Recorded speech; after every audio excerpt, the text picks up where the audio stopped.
ରାଘବ ମଲ୍ଲିକ କିନ୍ତୁ ତାକୁ ଅପହରଣ କରିକି ନେଇକି ଯାଇଛି। ରାଘବ ମଲ୍ଲିକ ଆପଣଙ୍କୁ ଅପହରଣ କରୁଛନ୍ତି? ଅପହରଣ କରିଛନ୍ତି। ହଁ, ମତେ କିଏ କିଛି କରିନାହାନ୍ତି। କୋଉଠି ଥିଲେ ଆଜି ପର୍ଯ୍ୟନ୍ତ? ମୁଁ ମୋ ଯାହାଠି ଥିଲି। ସେ ପଞ୍ଚାୟତ ନିର୍ବାଚନକୁ ଆଖି ଆଗରେ ରଖି ହୁଁ ହୁଁ ହୁଁ ବିପୁଳ ପରାଜୟ ତାକୁ ସ୍ୱୀକାର ନ କରିବା ପାଇଁ ହୁଁ। ସେ ଏବେଠୁ ତାଙ୍କର ପ୍ରତିକାର ଆରମ୍ଭ କରିଦେଲେଣି। ନା ଆପଣଙ୍କ ତ ନେମ୍ ଫେମ୍ ଅଛି ଦଶପଲ୍ଲାରେ ବହୁତ।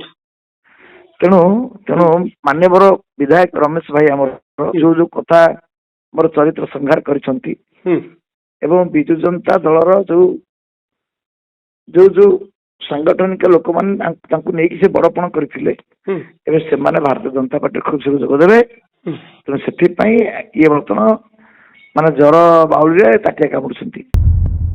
ଦଶପଲ୍ଲାରେ ବନିତା ଅପହରଣ, ଦୁଷ୍କର୍ମ ଏବଂ ବିଜେପି ବିଧାୟକ ପ୍ରାର୍ଥୀ ରାଘବ ମଲ୍ଲିକ ଘଟଣାରେ ଆସିଛି ନୂଆ ଟ୍ୱିଷ୍ଟ। ବନିତାଙ୍କ ସ୍ୱାମୀ 27 ତାରିଖରେ ବାଣୀଗୋଛା ଥାନାରେ ଦାୟର କରିଥିଲେ ଏତଲା। ଲେଖିଥିଲେ ଯେ ତାଙ୍କ ସ୍ତ୍ରୀ ବନିତାକୁ ଡିସେମ୍ବର 31 ତାରିଖରେ ବିଜେପି ନେତା ରାଘବ ମଲ୍ଲିକ ଅପହରଣ ପରେ ଦୁଷ୍କର୍ମ ଏବଂ ହତ୍ୟା କରିଛନ୍ତି। ଆଉ ଏହାକୁ ନେଇ ହଟଜମଟ ସୃଷ୍ଟି ହେଲା ସାରା ଦଶପଲ୍ଲାରେ, ଏହା ମଧ୍ୟ ସାରା ରାଜ୍ୟକୁ ବ୍ୟାପିଲା। ଏହା ପରେ ପରେ ଘଟଣାରେ ଆସିଲା ନୂଆ ଟ୍ୱିଷ୍ଟ। ସେ ପର୍ଯ୍ୟନ୍ତ ବାଣୀଗୋଛା ପୁଲିସ ନା ପହଞ୍ଚି ପାରିଥିଲା ବନିତା ପାଖରେ, ନା ପହଞ୍ଚି ପାରିଥିଲା ରାଘବଙ୍କ ପାଖରେ। ଆଉ ସେଇ 29 ତାରିଖରେ ରେସ୍କ୍ୟୁ ହେଲେ ବନିତା। ରାଘବ ମଲ୍ଲିକ କିନ୍ତୁ ତାକୁ ଅପହରଣ କରିକି ନେଇକି ଯାଇଛି। ନେଇକି ଯାଇକି ତାକୁ ମୁଁ ଏଇଟା କରିଦେବି, ସେଇଟା କରିଦେବି, ହୋମଗାର୍ଡ଼ରେ ଚାକିରି କରିଦେବି କରିକି ଜବରଦସ୍ତି ତାକୁ ଧରିକିନା ପଳେଇକି। ରାଘବ ମଲ୍ଲିକ ଆପଣଙ୍କୁ ଅପହରଣ କରୁଛନ୍ତି? ଅପହରଣ କରିଛନ୍ତି। ହଁ, ମତେ କିଏ କିଛି କରିନାହାନ୍ତି। କୋଉଠି ଥିଲେ ଆଜି ପର୍ଯ୍ୟନ୍ତ? ମୁଁ ମୋ ଯାହାଠି ଥିଲି। କେତେ ଦିନ ହେଲା ଘରେ ମାସେ ଆସିଲେଣି? ହେଲା। ମୋ ସ୍ତ୍ରୀ ଯେଉଁ କହୁଛି ସେଇଟା ମିଛ କଥା ହିଁ କହୁଛି, କିନ୍ତୁ ସତ କଥା କହୁନି। କିନ୍ତୁ ଏଇଟା ରାଘବ ମଲ୍ଲିକ ବତେଇବା ସକାଶେ ମୋ ସ୍ତ୍ରୀ କହୁଛି, କିନ୍ତୁ ମୋ ଘର ହିଁ ରାଘବ ମଲ୍ଲିକ ଭାଙ୍ଗିଛି। ତାକୁ ତୁରନ୍ତ ଘେରାଉ କରିକି ଦଣ୍ଡିତ କରାଯାଉ, ମୋତେ ନ୍ୟାୟ ମିଳୁ। ମୁଁ ବଞ୍ଚିତରେ ଅଛି। ମୁଁ ମାସେ ହେଲା ଯାଇଥିଲି, ମୋ ଯାହାଠି ଥିଲି। ମୁଁ କାମ କରୁଥିଲି, ପାଲିସିମେଣ୍ଟ କାମ କରୁଥିଲି। ମୁଁ ଟୋଟାଲି ତାର ବନ୍ଧୁବାନ୍ଧବ ଯେତକ ଅଛି ମୁଁ ନିଜେ ଯାଇକି ଖୋଜିଦେଲି। ଟୋଟାଲି ନ ମିଳିବାରେ ମୁଁ ଏଫଆଇଆରଟା ଦେଇଛି ରାଘବ ମଲ୍ଲିକ ନାଁରେ। ଜାଣିବା ଏ ସମ୍ପର୍କରେ କଣ କହୁଛନ୍ତି ବିଜେପି ନେତା ରାଘବ ମଲ୍ଲିକ। କିଛି ନାହିଁ, ଏସବୁ ଶୁଣନ୍ତୁ, ଏରା ସବୁ କିଛି ନାହିଁ। ଏଟା ମିଥ୍ୟା ଏଟା କଳ୍ପନା କଳ୍ପିତ ଯୋଜନାବଦ୍ଧ ଭାବରେ ସେ କାଲି ମତେ ମୋ ନାଁରେ ଏଫଆଇଆର ରୁଜୁ କରିଥିଲେ। ସମୟ ବଡ ବଳବାନ, ସେଇ ସମୟ ହିଁ କ୍ଷୀରକୁ କ୍ଷୀର ଆଉ ପାଣିକୁ ପାଣି ଅଲଗା କରିଦବ। ମୋବାଇଲରେ ଘୁରି ବୁଲୁଛି ଆପଣଙ୍କର ଅଡିଓ, ଆପଣଙ୍କର ସେ ମୋର କଣ ରେକର୍ଡିଂ ଅଛି କି? ନା ଭଏସ ଗୋଟେ ରେକର୍ଡିଂ ଅଛି। ଦ୍ୱିତୀୟ କଥା ହଉଛି ଆପଣ ଚାଟିଂ କରିଥିଲା ଆପଣଙ୍କ ମୋବାଇଲକୁ। ନା ମୋର କଣ ଚାଟିଂ ଅଛି କି? ରାଘବ ମଲ୍ଲିକ ମୋବାଇଲରେ କଣ ହେଇଛି କଣ ନା ସେଟା ମୁଁ କହିପାରିବିନି, କିନ୍ତୁ ମରଡ଼ ହେଇନି। ମୁଁ ବଞ୍ଚିତରେ ଅଛି। ମୁଁ ମାସେ ହେଲା ଯାଇଥିଲି, ମୋ ଯାହାଠି ଥିଲି। ନା ମୁଁ ରାଘବ ମଲ୍ଲିକ ଜାଣିକି ଚିହ୍ନିନି। ବିଧାୟକ ପ୍ରାର୍ଥୀ ରାଘବ ମଲ୍ଲିକଙ୍କୁ ଜାଣି ନାହାନ୍ତି ବା ଚିହ୍ନି ନାହାନ୍ତି ବନିତା। ଏବେ ଜାଣିବା ରାଘବ ବାବୁ ବନିତାକୁ ଚିହ୍ନିଛନ୍ତି ନା ନାହିଁ। ମତେ କୁହନ୍ତୁ ରାଘବ ଭାଇ, ଯେ ଆପଣ ଆଉ ବନିତାଙ୍କ ଭିତରେ ସମ୍ପର୍କ କଣ? କିଛି ନାହିଁ, କିଛି ସମ୍ପର୍କ ନାହିଁ। କିଛି ନାହିଁ, ଆଚ୍ଛା, ଆପଣ ବନିତା ସାଙ୍ଗରେ ଫୋନରେ କଥା ହବାଟା? କିଛି ନାହିଁ, ଆପଣ କଥା କିଛି ନାହିଁ, କିଛି ନାହିଁ, ନା ନା ନା କିଛି ନାହିଁ ଯୋଉ କହୁଛନ୍ତି ବୁଝିହେଲାନି ଆକ୍ଚୁଆଲି। କିଛି ନାହିଁ। ଏସବୁ ଶୁଣନ୍ତୁ, ଏରା ସବୁ କିଛି ନାହିଁ। ଏଟା ମିଥ୍ୟା ଏଟା କଳ୍ପନା କଳ୍ପିତ। ଏମାନଙ୍କ ବୟାନ ଅନୁସାରେ କେହି କାହାକୁ ଚିହ୍ନି ନାହାନ୍ତି ବା ଜାଣି ନାହାନ୍ତି। ଏବେ ନଜର ପକେଇବା ଭାଇରାଲ ହେଉଥିବା କିଛି ଅଡିଓ ଉପରେ। ତମେ କିଏ କହୁଛ କି? ଆରେ ତୁ କିଏ? ତମେ କିଏ କହୁଛ ଯେ? ଆରେ ତୁ କିଏ? ବନିତାକୁ ଫୋନଟା ଦିଏ। ହଁ, କଥା ହୁଅନ୍ତୁ। Hello hello, hello. ହଁ ବନିତା, ହଁ ହଁ କୁହ। ବନିତା ତ? ହଁ ହଁ କୁହନ୍ତୁ। କିଏ କହୁଛ? ହଁ ବନିତା କହୁଛି।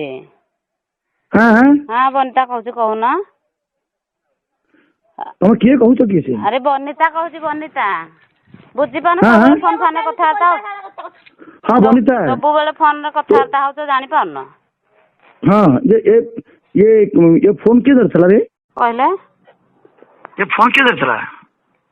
ଫୋନ୍ ଧରିଥିଲେ ଆଉ ଘର କେହି ରିସିଭ୍ କରିବେନି ସେତେବେଳେ କେମିତି ଫୋନ୍ଟା ରିସିଭ୍ କରୁଛନ୍ତି ନା ମଢି କୋଉଟା ଲଗେଇବ ବୋଲି ମାନେ ନାହିଁ ତ ଆରେ ଫୋନ କିଏ ଧରିଥିଲା? ମଣିଷ ନାହାନ୍ତି କି ଘରେ କହୁନା କୁହ ମୋବାଇଲ କିଏ ମାନେ ତୋ ମୋବାଇଲ କିଏ ଧରିଛି? ଆରେ ଏଇଟା ଲୋକ ଅଛନ୍ତି କହୁନ ଯାହା କହିବା କଥା ଯାହା କହିବା କଥା କୁହ ଏଠି ଲୋକ ଅଛନ୍ତି ଶୁଣିଦେବେ ହ୍ୟାଲୋ ହଁ ଠିକ ଅଛି ଏବେ ନଜର ପକେଇବା କିଛି ଦସ୍ତାବିଜ ଉପରେ। ଜାଣିଲି ଆଉ ତୋତେ ଫୋନ କରିବି ନାହିଁ, ତୁ ମତେ କହୁଛୁ ତୁ ତା ସହିତ କଥା ହେଉନାହୁଁ। ଆଉ ତେବେ ତୁ କଣ କରୁଛୁ ମୁଁ ଜାଣିପାରେ କି ବନିତା? ତୋ ମୋବାଇଲ ବନ୍ଦ ବାରମ୍ବାର କହୁଛି କଣ ପାଇଁ କହିଲୁ? ତୁ ଗମ୍ଭୀର ଭିତରେ ପଶିଛୁ, ତୋ ଫୋନ ଲାଗିବ ନାହିଁ। ତୁ ବନା ସହିତ କି କଥା ହଉଛୁ? ସିଏ ତ ଘର ଭିତରେ, ତୁ ଘର ଭିତରେ କଣ କରୁଛୁ? ତୋତେ ମୁଁ ଆଉ ଫୋନ କରିବି ନାହିଁ, କାରଣ ତୁ ଜାଣି ଶୁଣି ମୋ ଫୋନ ଉଠାଉନାହୁଁ। ଲୋକ ଦେଖିକି ଆସି କହୁଛନ୍ତି ବନା ଘରେ ଅଛି, ଇଏ ଘରେ ଅଛି, ତେଣୁ ସେଥିପାଇଁ ଫୋନ ଉଠାଉ ନାହିଁ। ତେଣୁ ମୁଁ ବି ତୋ ଫୋନ ଉଠାଇବି ନାହିଁ। ତୁ ମତେ ମିଛ କହୁଛୁ ନା? ତୁ ମିଛ ରୋଲ କରୁଛୁ ନା? ଆଜି ଜାଣିଲି ତୁ କେତେ ସତ୍ୟ କହୁଛୁ। ସବୁ ମିଛ ମତେ କହୁଥିଲୁ, ମୋବାଇଲ ଅନଲାଇନ ନ ରଖି କାଟି ଦେଉଛୁ। ତେବେ ତୁ କେତେ ସତ୍ୟ ଏଠାରୁ ଜାଣିଲି। ମତେ କହୁଛୁ ତା ସହିତ କଥା ହେଉନାହୁଁ, କିନ୍ତୁ ପ୍ରକୃତରେ ତା ସହିତ କଥା ହେଉଛୁ। ଆଉ ମୁଁ ଜାଣିଦେବି ବୋଲି ତୁ ମତେ ଅନଲାଇନରୁ କାଟି ମଧ୍ୟ ଦେଉଛୁ। ତୋ ଭଳି ଲୋକ ମୋର ଦରକାର ନାହିଁ। ଯାହାର ସତ୍ୟତା ନାହିଁ ସେ ମୋର କିଛି ଆବଶ୍ୟକତା ନାହିଁ। ରହୁଛି ହତଭାଗା ରାଘବ। ବନିତା ତୁ ହେଉଛୁ ମିଛର ସୌଦାଗର, ମିଛରେ ତୋର ଢେର ସାରା। ବନିତା ତୁ ମତେ ମିଛ କଥା କହୁଛୁ। ଭଲ ପାଇବାରେ ଯଦି ମିଛ ଭରି ଦେଉ ତେବେ ତାହା ଚୁରମାର ହୋଇଗଲା। ମନେ ରଖ, ତୁ ମତେ ଅନଲାଇନ କାଟି ଦେଉଛୁ ଜାଣିକି। ତୁ ତା ସହିତ ଭଲ ଚଳୁଛୁ, ମିଛ କଥା ମତେ କହୁଛୁ, ଆଉ ଚଳିବ ନାହିଁ ତୋର ଅଭିନୟ। ବନିତା ଆଜିଠାରୁ ଇତି ହତଭାଗା ରାଘବ। ତୁ ମତେ ଗୁଡାଏ ମିଛ କଥା କହିଛୁ ନା? ମୁଁ ତା ସହିତ କଥା ହେଉନି, ମୁଁ ତା ସହିତ ମିଶୁନି, ଏସବୁ ମିଛ ପ୍ରମାଣିତ କରିଦେଲା ତୋ କାର୍ଯ୍ୟ। ସେ ଘରେ ଥିବା ବେଳେ ତୁ ଘରେ ରହୁଛୁ, ମୋବାଇଲ ଅନଲାଇନ ରଖିବା ବଦଳରେ କାଟି ଦେଉଛୁ। ମୁଁ କଣ କରିଛି? ତୋ ମନ ଦୁଃଖ ହେବ ନାହିଁ ବୋଲି ସତ୍ୟ ସହିତ ଅସତ୍ୟର କେବେ ସଂଯୋଗ ହେବ ନାହିଁ। ଜାଣିଥା ତୁ କଣ କଲୁ। ତୁ ମତେ ମିଛ କହିଲୁ, ମୋ ପାଇଁ ତୋ ହୃଦୟ ପଥର କଲୁ। ତେବେ ମୁଁ ତୋ ପାଇଁ, ତୁ ମତେ ଭୁଲି ଯା, ମୁଁ ତୋତେ ସାରା ଜୀବନ ଭୁଲିଯିବି। କାରଣ ମିଛ ମୋର ସାଥୀ ହୋଇପାରିବ ନାହିଁ। ତୁ ମିଛ କହିଲୁ, ମିଛ କହୁଛୁ ମତେ। ତୋ ଠାରୁ ମୁଁ ଦୂରେଇ ଯାଉଛି ବହୁ ଦୂରକୁ, ଆଉ କେବେ ମତେ ଦେଖିପାରିବୁ ନାହିଁ। ବନିତାଙ୍କ ସ୍ୱାମୀ ବନମାଳୀଙ୍କ ଅଭିଯୋଗ ଅନୁଯାୟୀ ରାଘବ ମଲ୍ଲିକ ତାଙ୍କ ସ୍ତ୍ରୀ ବନିତାକୁ ଡିସେମ୍ବର 15 ତାରିଖରେ ଅପହରଣ କରି କୁଆଡେ ନେଇ ଯାଇଥିଲେ ଏବଂ କିଛି ଦିନ ପରେ ଛାଡ଼ି ଦେଇଥିଲେ। ହେଲେ ତାପରେ ପରେ ରାଘବ ବାବୁ ବାରମ୍ବାର ବନିତା ନମ୍ବରକୁ କଲ୍ କରୁଥିଲେ, ସେ ରାତି 12:30 ପରେ ବି। ଆଉ ଏମିତିକି ବନମାଳୀକି ମଧ୍ୟ ଗାଳି ଗୁଲଜ କରୁଥିଲେ। ଆରେ ତୁ କିଏ? ତମେ କିଏ କହୁଛ ଯେ? ଆରେ ତୁ କିଏ? ବନିତାକୁ ଫୋନଟା ଦିଏ। ହ୍ୟାଲୋ ହଁ କଣ ହେଲା?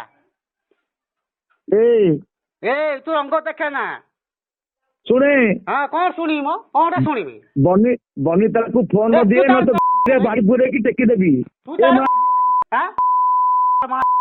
କେବଳ ସେତିକି ନୁହେଁ, ବନମାଳୀଙ୍କୁ କୁଆଡେ ମାରିଦେବାକୁ ମଧ୍ୟ ଧମକ ଦେଇଥିଲେ ରାଘବ ମଲ୍ଲିକ। ତୁ ଜାଣିଛୁ ବୋଧେ କିଏ ତ ଗାଡି ପଛପଟେ ବାନ୍ଧିକିରି ଶବ କରି ତ ଗାଁ ନେଇ ଛାଡ଼ିଦେବି।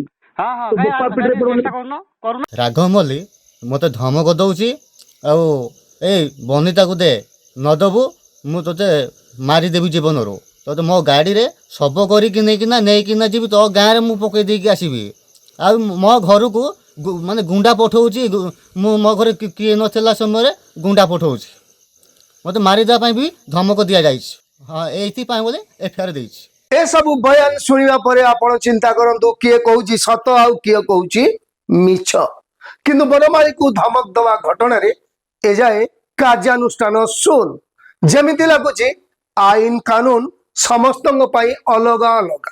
ଗତ ବର୍ଷ ରାଘବକୁ ଜଣେ ଧମକ ଦେଇଥିଲେ ଫୋନରେ, କିନ୍ତୁ ପୁଲିସ ଇମିଡିଏଟ ଆକ୍ସନ କରିକି ତାକୁ ବାନ୍ଧିଦେଲା। କିନ୍ତୁ ରାଘବ କ୍ଷେତ୍ରରେ ଏତେ ବିଳମ୍ବ କାହିଁକି? କଣ ହେଇଥିବ ସେତେବେଳେ ମୁଁ ନଥିଲି, କୋଉଠି କଣ କରୁଥିଲି। ଆପଣ ଏଇ ବାଣୀଗୋଛା ଥାନା କଥା କହୁଛି, ଯିଏ ଏବେ 10 ପଲ୍ଲାର ଆଇଆଇସି ଅଛନ୍ତି, ସେ ସେତେବେଳେ ଥିଲେ।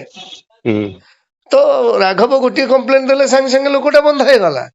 ହୁଁ। କିନ୍ତୁ ଜଣେ ଲୋକକୁ ଜୀବନରୁ ମାରି ଦେଇକି ପୁରା ଓପନ ଥ୍ରେଟନ୍ ଦଉଛି, କେମିତି କାର୍ଯ୍ୟାନୁଷ୍ଠାନ ନାହିଁ? ପୁଣି ଆପଣଙ୍କର ପାରାଫୋନିଆଟା ତ ପୁରା ଲିଙ୍ଗରିଂ ପ୍ରୋସେସ ହଉଛି, ସେଟା ହଁ, ଇମିଡିଏଟ ଟିକେ ପ୍ରୋସେସ ଥିଲା। ଏଇଥିରେ ସେ କଣ କେମିତି କରିଥିବ ମୁଁ ତ ଜାଣିନି, ସେତେବେଳେ ନଥିଲି ମୁଁ। ଏବେ ଏ ଘଟଣା ସାରା ରାଜ୍ୟରେ ହଟଚମଟ ସୃଷ୍ଟି କରିଛି। ଦଶପଲ୍ଲା ଜନସାଧାରଣରେ ଦାବି, ବନମାଳୀଙ୍କ ପରିବାରକୁ ଛାରଖାର ଏବଂ ହତ୍ୟା ଧମକ ଦେବା ଘଟଣାରେ କେବେ ଗିରଫ ହେବେ ବିଜେପି ନେତା ରାଘବ ମଲ୍ଲିକ?